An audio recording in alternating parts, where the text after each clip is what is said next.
All right, I finally got to watch the final episode of Ms. Marvel, which I think they've already said they're going to do a second season. Yeah. And I've defended this show, looking at it objectively. And as I said, this is the same approach I took with Stargirl. They're very similar, especially since it's I'm not a teenage girl, so it's I don't think it would appeal to me as much as it might appeal to young girls that have some interest in fantastic stories and superheroes. They seem to be more interested in it nowadays than they did when I was a kid, but whatever. That is more of the audience it appeals to, and so it had all very kid stuff in it. But as it got more into the story it was pursuing, a lot of the silliness took a back seat, which is actually quite impressive considering how Marvel does its movies, its templates. I didn't bother with Thor Love and Thunder. I do know the plot and everything about it. All the leaks turned out to be true. And I thought, oh boy, the stupid jokes will probably ruin it, because the plot points in and of itself didn't sound too bad, except that business of Thor having a magic key to eternity, which he could have used instead of going back in time and screwing up. Yeah, well. But anyway, but the jokes, and that's the secret sauce to Marvel's success. No. It's a little bit of it, So there was a lot of that here. The silliness of the animated stuff that they did, which was akin to her doodles in her notebook and that kind of thing. And I understood it. I found it kind of irritating. But it wasn't enough to push me out of the show as I watched it. And I thought, well, they crafted this series very well and probably better than the rest. And that's true, I guess. Between the two, I'm going to have to say Ms. Marvel is the best Marvel series they've done. Live action, anyway. I still think the best they've done is the Doctor Strange What If episode, which is leaps and bounds better than the Multiverse Madness movie that they just did, which fizzled, So Ms. Marvel, it was just well shot. It was well handled. The performances are good. And there's no preaching in it. There's a lot of Islam in it, but that's in keeping with the character. So, yeah, they're going to go to a mosque and all that. If you got a problem with that, well, obviously the I guess allegory or what have you is that the DOD, the damage control, not DOD, that's DC, but anyway, the damage control in the comics was a group that would come in and they had to do cleanup after a major superhero battle and all that type of stuff. So hence damage control, and so they would deal with alien invasion, the aftermath of alien invasions and stuff like that. Here, there's some unit set up to investigate superpowered people. And obviously setting the groundwork for when they introduce the X-Men and everything like that. But obviously it's alluding to, the domestic spying that took place during the war on terror, after 9/11 and all that, and where mosques were looked at as potential hubs of any terrorist cells or anything like that. And of course that's instantly it's going to piss off Muslims. It's just, I'm already guilty before and but in quite a few cases didn't get a lot of attention, but still you had mosques that would report people to this. Is you better look at this guy and this type of thing. So but that's not how that unfolds here. And of course, it's just a nod to it. So however if you want to be pissed off about it, then I guess you're pissed off. However you fall into it. They do their scenes where the mosque is standing up for their rights and this sort of thing. And the damage control people they're the bad guys. Well, they're not really the villains of the series. They just didn't understand what they were dealing with. And of course, they're responding in the final episode to Bruno's apartment blew up. So you can't just do nothing. And they know there's something going on because Kamala's powers are coming about, and then they've seen evidence of that, and they're wanting to know who this is, what's going on, all that type of stuff. And for the most part, that's fine. But the final episode, it just sort of a lot of the excellence of the previous episodes it falls apart, because, as I feared, this wasn't enough episodes to tell the story as they told it, where they went in depth on her family history and the history of Pakistan and all that stuff, and weaving it into her story, which is credible. It's understandable. Oh, you're preaching and you're giving us a look.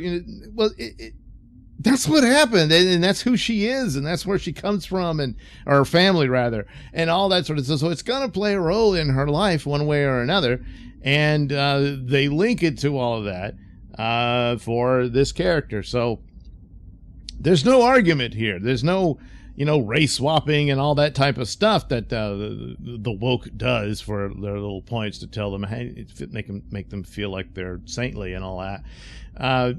This is all it's credible within the narrative as it progresses through this series, and it makes sense. So that's not a woke takedown or what have you of this show. So it just wasn't there. And details about the history of another country you don't really pay much attention to or what have you. It's not the end of the world to learn a little something about that. Obviously, there were no superheroes and stuff that I know of. But anyway, it was given the care and the interest that they did. They just didn't have enough episodes to actually get to the superhero stuff. I mean, it's there, she's learning, and that's actually a better thing that she has to learn as she goes with the power. She's not immediately awesome and Mary Sue's it and all that stuff. There's none of that in there. She has to slowly learn this stuff. But then that creates the problem that I feared what would happen. The final episode is easily the worst of the batch because everything is rushed.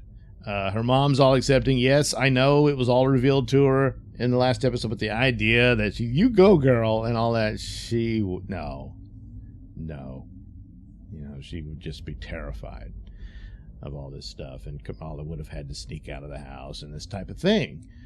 Where did she get the snazzy costume? Her mom makes it. It's just slapped in there. I would have thought a better thing. Maybe like the Red Daggers would have had some kind of uniform for her or something.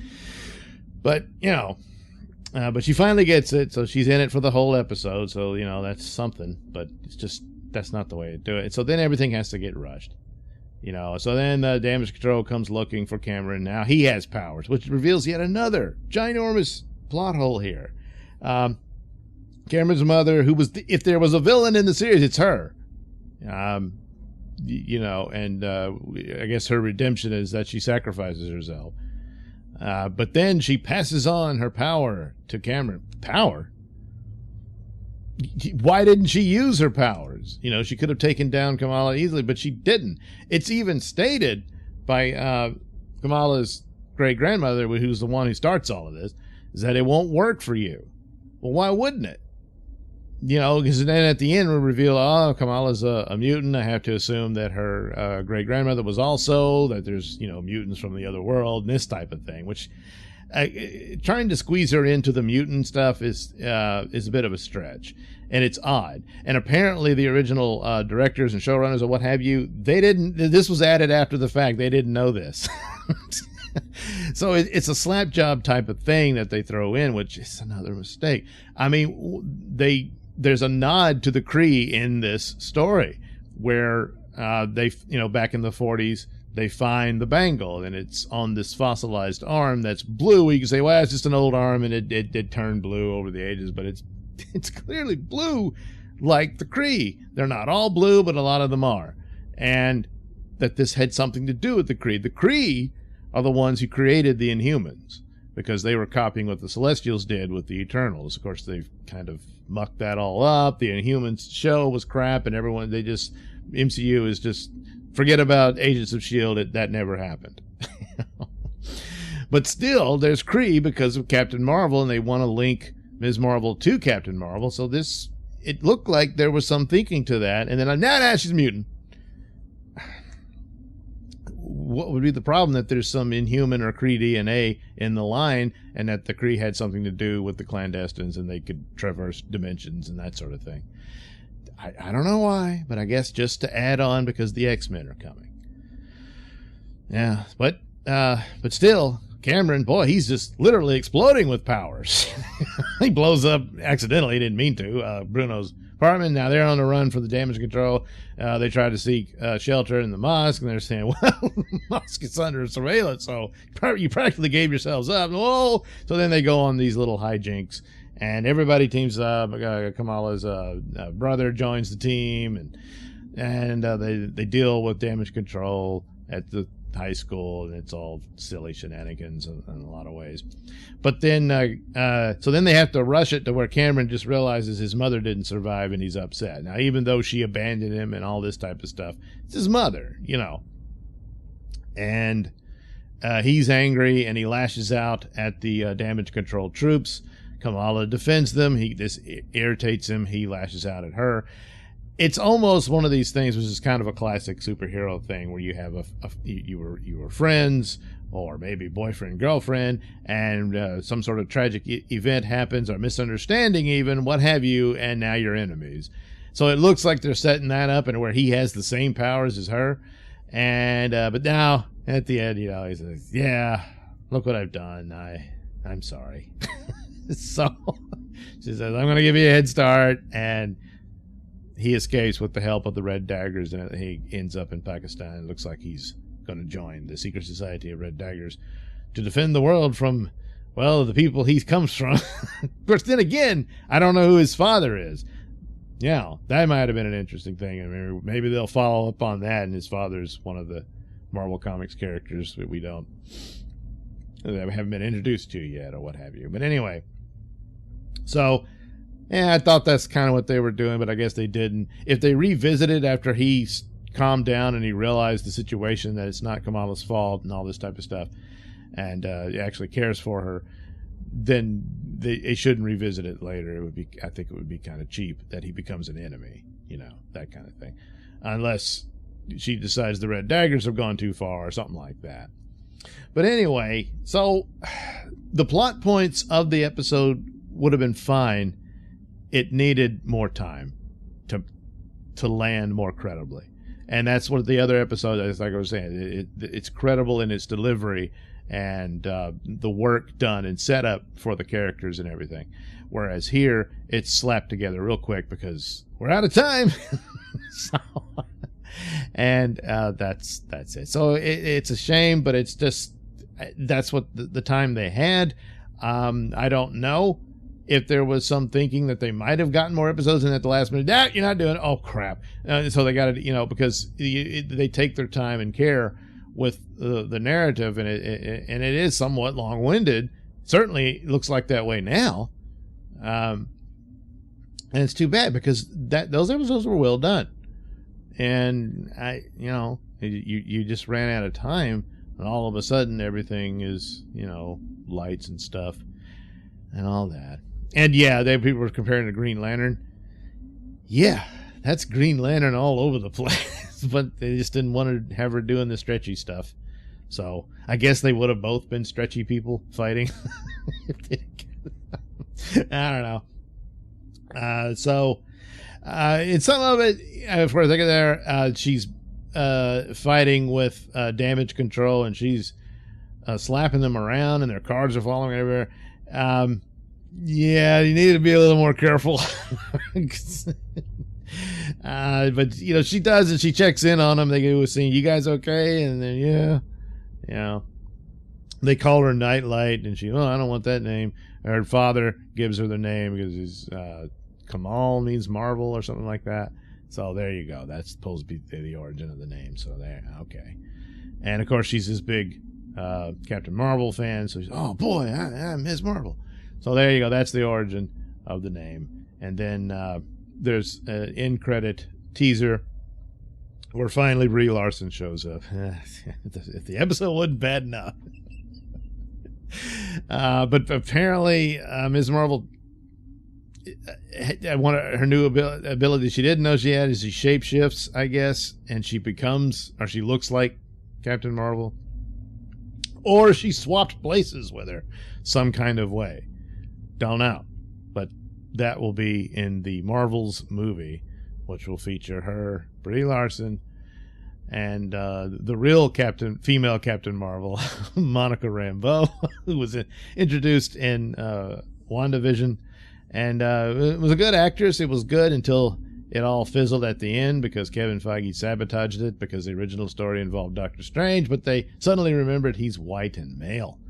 Ew! So they had to get rid of that. No, he's so proud that he sabotaged the show, which probably would have been their absolute best of the batch. But it's not. It's one of the worst. The worst remains Falcon and Winter Soldier because of the horrible ethic they put upon their superhero, making him sympathetic for a mass murderer. But there's none of that crap here. This is just a basic superhero origin story series that ran out of time, and that's the big flaw for it. Other than that, this is the best show that they've done for the D+ shows. Because the other ones, yeah, they're really bad. This one, it took care of itself. It just didn't have enough time to do the story. So I don't know. It was like, oh, you should have cut down some of the other plots and whatnot in the other episodes, but then those probably would have come across as slap job and rushed. So, what do you do? That's unfortunate. And not a lot of people showed up for it. It didn't do well. And I mean, with everything else that Marvel and Disney has done, it's to be expected. They've done damage to their brand, and so trying to introduce this character very few people know about and bring her in no matter how good you did it, which is probably about as good as they were going to do it, it didn't matter. It's a Mount Everest climb for Ms. Marvel, and it's unfair, but it is the way it is, and so the show was not successful. But apparently they'll do another season. Okay, so maybe they can flesh out more of this stuff better, because it will be full on. She's fully established as the Ms. Marvel superhero, and so she can have that and give her an actual villain who's just a villain, But then again, the first is the movie, so we'll see how that goes. But so far, other than Spider-Man, they've just been delivering one failure after another. And with the brand so damaged, it's the other properties suffer from that, and that's certainly the case here for poor Miss Marvel. And that's that. So, was it a show for me? No, it wasn't. But I'm interested in Marvel and all this stuff, and there was intriguing aspects of it. And, I'm glad I watched it. And just objectively looking at it, it's almost like I don't have a dog in this fight to some extent. But to be honest and objectively look at it, it wasn't woke, and it was fine. This is fine. So if you really want to stretch things and dig for it and say you're being attacked because you're not Muslim or something along those lines, they didn't really do that. In fact, there's very good moral stories that they had the Imam talk about and all that stuff. And very American stuff in there, too. He even quotes Abraham Lincoln. So